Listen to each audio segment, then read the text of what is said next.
हाय नमस्कार everyone. Hi my name is Reshma. एक बार फिर आ गए हम एक नई रीडिंग के साथ। आज बेसिकली हम देखने वाले हैं updation of your partner and third party, इन दोनों के बीच में क्या अपडेट चल रहा है, क्या चल रहा है उनकी लाइफ में। ठीक है, 3 पिक का कार्ड हमने निकाले हैं। ठीक है, जब तक मैं कार्ड शफल कर लेती हूँ बता देती हूँ कि कंटेंट क्या है आज की रीडिंग का। बर्थडे अगर आपका 1 से लेकर 11 के बीच में आता है तो आप पाइल नंबर 1 के अंदर फॉल करोगे। अगर बर्थडे 12 से लेकर 21 के बीच में आता है पाइल नंबर 2 आपका है। 22 से लेकर 31 के बीच में अगर आता है तो पाइल नंबर 3 के अंदर आपकी रीडिंग रहने वाली है। एक एक करके हम रीडिंग लेंगे जो भी है। ठीक है ना, अपने पार्टनर का नाम लीजिए, अपना नाम लीजिए, अपनी पूरी डेट ऑफ बर्थ लीजिए और डिवाइन से पूछिए कि डिवाइन प्लीज़ हमें गाइड कीजिए। अगर आपको थर्ड पार्टी का भी नाम पता है तो उनका भी ले सके, अगर नहीं पता तो नो प्रॉब्लम एट ऑल, कोई प्रॉब्लम नहीं है, तब भी आप इस रीडिंग को देख सकते हैं। राइट, सो चलिए चलते हैं रीडिंग की तरफ। हम जो करेंगे सबसे पहले करेंगे फर्स्ट पाइल की रीडिंग। तो पाइल नंबर 2 और पाइल नंबर 3 मैं साइड कर देती हूँ, कार्ड्स मैं ऐसे ही रख देती हूँ पाइल नंबर 2 और 3 के। आज हम बात करने वाले हैं पाइल नंबर 1 की। ठीक है, पाइल नंबर 1 पे जो हमारा कार्ड निकल के आया है वो कार्ड निकल के आया है 10 ऑफ पेंटिकल्स। ठीक है, कार्ड्स ठीक से दिख नहीं रहे आपको ना, है ना। ठीक है, सो हम निकाल लेते हैं। डिवाइन प्लीज़ हमें गाइड कीजिए जिनका बर्थडे 1 से लेकर 11 के बीच में, जो पाइल नंबर 1 के अंदर फॉल कर रहे हैं, उनके पार्टनर उनके थर्ड पार्टी के बीच में क्या चल रहा है। अभी क्या चल रहा है, व्हाट्स गोइंग ऑन। ओहो, what's going on, what's going on.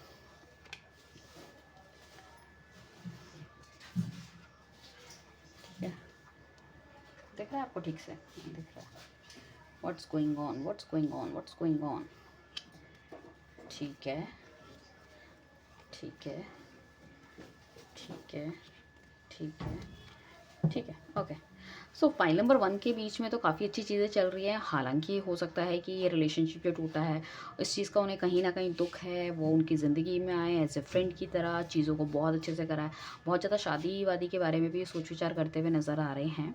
And चाहते हैं कि आपका पार्टनर चाहता है कि उनके साथ वो आगे बढ़े। शादी अगर ऑलरेडी आपका एक्स्ट्रा मैरिटल अफेयर है तो उनके साथ भी he is very happy, she is very happy, जो भी है बहुत ज़्यादा खुश है। काफ़ी मुझे ऐसा लग रहा है कि पैसे से रिलेटेड थिंग्स की वजह से शायद हो सकता है वो उनके ऑफिस में हो, उनसे उनको फाइनेंशियली बहुत ज़्यादा बेनिफिट हो। ये जो सामने वाली थर्ड पार्टी है वो काफ़ी ज़्यादा स्ट्रांग हो सकती है, सुंदर हो सकती है, उससे उनको बहुत ज़्यादा बेनिफिट्स मिल रहे हैं। इस वजह से कहीं ना कहीं उनके साथ आगे अपनी एक अच्छी जर्नी वो देख रहे हैं, लाइक दैट इट इज़। और अगर कोई प्रॉपर थर्ड पार्टी में नहीं है तो it could be a possibility उनकी लाइफ में कोई ऐसा बंदा आ रहा है या आने वाला है जिससे कहीं न कहीं आप दोनों के बीच में टेंशन क्रिएट हो सकती है, आपका दिल टूट सकता है। ठीक है ना? नेगेटिविटी बहुत ज़्यादा है। या कुछ लोगों के लिए मैं ये भी कह सकती हूँ कि थर्ड पार्टी जो हो सकती है शायद उनकी खुद की फैमिली भी है। वो चाह रही है कि वो आपसे रिलेशनशिप तोड़ के और उनके हिसाब से शादी करे, या उनकी ज़बरदस्ती शादी भी करवाना चाहती है, ताकि हो सकता है सामने वाली जगह से, या तो अगर आप लड़के हो, आपकी पार्टनर लड़की है, तो चाहते हैं कि वो अच्छे घर में जाए जहाँ का उनका हस्बैंड वगैरह काफ़ी ज़्यादा स्टेबल हो, काफ़ी ज़्यादा पैसा हो, ताकि उनकी बेटी बहुत अच्छे से रह सके। या अगर सामने वाला लड़का है सो हम ये कह सकते हैं कि वो खुद बहुत ज़्यादा मतलब कमाना, उसको दहेज मिले वहाँ से, कुछ इस तरह की चीज़ें भी हो सकती हैं। राइट, सो हो सकता है कि आजकल उनको लड़कियां दिखा रहे हैं या उन्होंने कोई लड़की सिलेक्ट भी कर ली अपने घर वालों की वजह से। आपके पार्टनर के पास काफ़ी ज़्यादा प्रॉपर्टी वगैरह भी, खुद भी काफ़ी स्टेबल हो सकते हैं, ताकि वो चाह रहे हैं कि घर वालों की प्रॉपर्टी उनके हाथ से ना जाए। सो कुल मिला के बहुत ही अच्छा है कहीं ना कहीं, चाहे वो अंदर से खुश हैं या नहीं है। कुछ लोग यहाँ पे मुझे लग रहा है खुश नहीं होंगे, 10-12% जो खुश नहीं है अंदर से, बट डेफिनेटली वो काम वही कर रहे हैं जो कि थर्ड पार्टी उनसे करवाना चाहती है या उनको सुनाना चाहती है। और थर्ड पार्टी के साथ आजकल घूमना फिरना भी बहुत ज़्यादा हो रहा है। शायद अगर जिनकी ऑलरेडी सब कुछ कमिटमेंट है, या शादी वादी से रिलेटेड भी कहीं ना कहीं बातचीत चल रही है, या कुछ वेन्यू वो दोनों सेलेक्ट करने की कोशिश कर रहे हैं, कुछ इस तरह के मतलब काफ़ी रंगीन सपने देख रहे हैं, जिसे कुल मिला के कहते हैं ना, वो वाली चीज़ें हैं। सो चाहे मतलब फोर्सफुली हो या चाहे मन से हो, बट डेफिनेटली इनकी लाइफ में खुशियाँ तो मुझे आती भी दिख रही है कि कहीं ना कहीं एक बैलेंस फॉर्म में ये लोग हैं। राइट, सो ये है पाइल नंबर 1 की रीडिंग। जो भी पाइल नंबर 1 थे ये उनके लिए था। अब हम चलेंगे पाइल नंबर 2 के बारे में, कि पाइल नंबर 2 के पार्टनर के बीच में, ठीक है, और उनके पार्टनर के बीच में क्या है। जो हमारा कार्ड निकल के आया था दैट इज 7 ऑफ वॉन्ट्स निकल के आया था। सो ऐसा क्यों निकल के आया 7 ऑफ वॉन्ट्स। तो क्या चल रहा है आपके पार्टनर और थर्ड पार्टी के बीच में, क्या चल रहा है भाई। 1 वाले तो बड़े मज़े कर रहे हैं, बड़ी मस्ती में हैं और सब कुछ बहुत अच्छा अच्छा कर रहे हैं। क्या 2 वालों के साथ भी कुछ इस तरह से है, जिनका जन्मदिन 2 से लेके 21 के बीच में, 12 से लेके किसी डेट है, बर्थ डेट है आपका, ठीक है, किसी महीने की 12 तारीख, 13 तारीख, 14 तारीख, इस तरह से। सो हम चलते हैं इसके सपोर्टिंग कार्ड्स निकाल लेते हैं कि क्या रहने वाला है। क्या रहने वाला है। ओके, सो डेफिनेटली यहाँ पे भी मुझे कुछ अच्छे प्रॉमिसिंग ही दिख रहे हैं, कुछ नेगेटिव कार्ड्स आए ही नहीं हैं। हो सकता है थोड़ा दोनों के बीच में थोड़ा बहुत लड़ाई झगड़ा वगैरह हो या कुछ इस तरह की चीज़ें, बट डेफिनेटली जो थर्ड पार्टी है इज़ वेरी स्मार्ट, बहुत प्यारी हो सकती है, सुंदर हो सकती है, सुंदर हो सकता है, या बंदा भी स्टेबल हो सकता है। एंड चाह के भी मतलब उसको छोड़ने को तैयार नहीं है। गिफ्ट देना, सरप्राइज़ देना, विज़िट करना, हर चीज़ पे चेक रखना, वो वाली चीज़ें हैं। ठीक है ना। एंड साथ में कुछ कुछ इस तरह से क्या मतलब उनको भड़काती है, कुछ ऐसा करके रहती है कि तुम्हें मुझे जस्टिस देना चाहिए या तुम्हें मेरे साथ गलत नहीं करना चाहिए, कुछ इस तरह की चीज़ें। सो आपका पार्टनर को भी ऐसा लगता है कि हाँ ये बहुत सुंदर है, बहुत अच्छी है, बहुत अच्छा टाइम मैंने इसके साथ बिताया है, तो मुझे इसके लिए कोई एक्शन लेना चाहिए। सो अभी आपका पार्टनर थोड़ा सा कन्फ्यूज है कि क्या करना चाहिए, बट डेफिनेटली वो उसको इतना चने के झाड़ पर आपके पार्टनर को चढ़ा देती है कि उसको लगता है कि हाँ मुझे भी इन्हीं की तरफ बढ़ना चाहिए, she is the right fit, और मतलब मुझे इसके लिए स्टैंड लेना चाहिए। कुछ इस तरह की है उनकी भी। हो सकता है ये भी जॉब वगैरह अच्छी जगह करती हूँ, काफ़ी ज़्यादा स्टेबल पर्सनालिटी है, देखने में बहुत अच्छी है, और मेकअप ड्रेसिंग सेंस वगैरह बहुत अच्छा है। शायद घूमने फिरने भी जाती हैं, शायद अपने पैसे से, अपनी ब्यूटी से इनको अट्रैक्ट कर रही हैं, और इनको चने के झाड़ पे चढ़ाती रहती हैं कि मतलब like I am the best fit for you.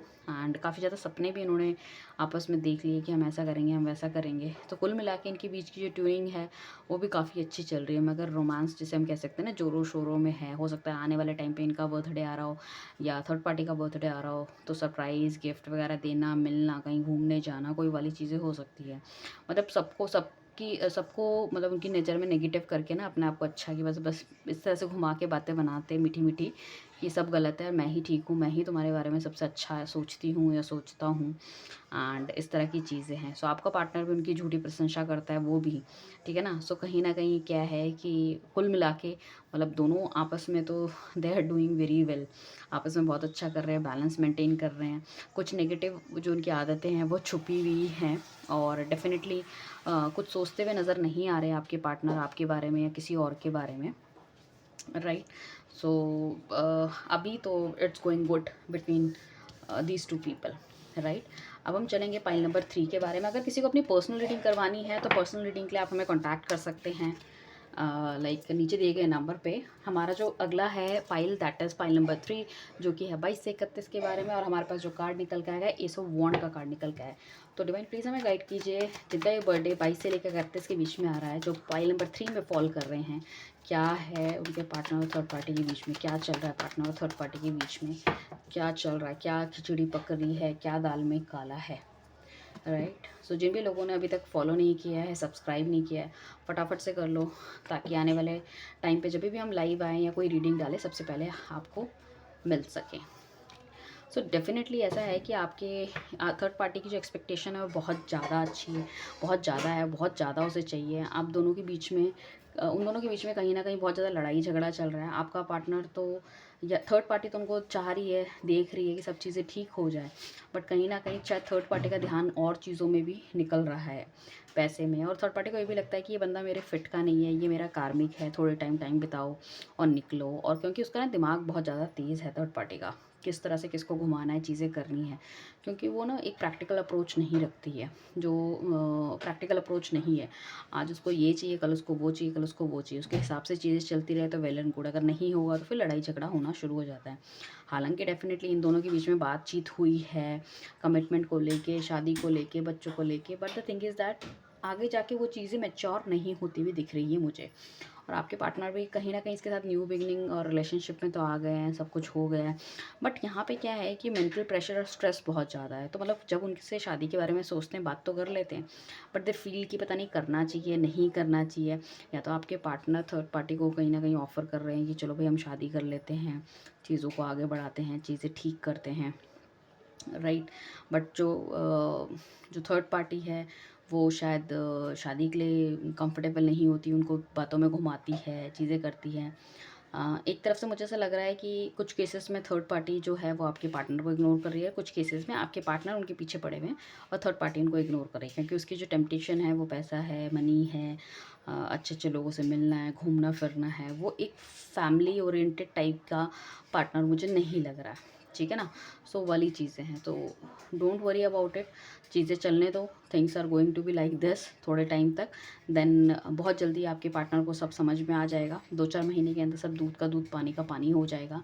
जब लड़ाई झगड़ा होनी शुरू हो जाएगी, जब घर वाले कहीं ना कहीं उसमें आएंगे, पिक्चर में आएंगे, जब स्टैंड लेना पड़ेगा, तो थर्ड पार्टी शायद अपना पैर उस टाइम पे पीछे कर देगी, ठीक है ना, अपना पैर पीछे कर देगी, और उसकी जो रियल हरकतें हैं वो भी निकल के आएगी कि उसकी प्रैक्टिकल अप्रोच है ही नहीं, मतलब इस रिलेशनशिप को लेके, शादी को लेके या कुछ भी। और आपके पार्टनर को भी बहुत ज़्यादा से ना स्ट्रेस महसूस होगा कि इस रिलेशनशिप में, लोग रिलेशनशिप में खुशी के लिए रहते हैं, 2-4 दिन तो ठीक रहा, अगेन फिर वो मेंटल प्रेशर, रोज़ की बातचीत, उसको कुछ बोलो वो कमिटमेंट नहीं देती, मतलब समझती नहीं है, समझता नहीं है, ठीक है ना, और पता नहीं चलता कि क्या हो रहा है क्या नहीं हो रहा, like that it is. So somehow मतलब दे फील कि यार एक टाइम के बाद उनको ऐसा लगेगा कि इस रिलेशनशिप को ख़त्म कर देना चाहिए। तो ये चल रहा है आपके और आपके पार्टनर के बीच, right. Thank you everyone, bye, take care.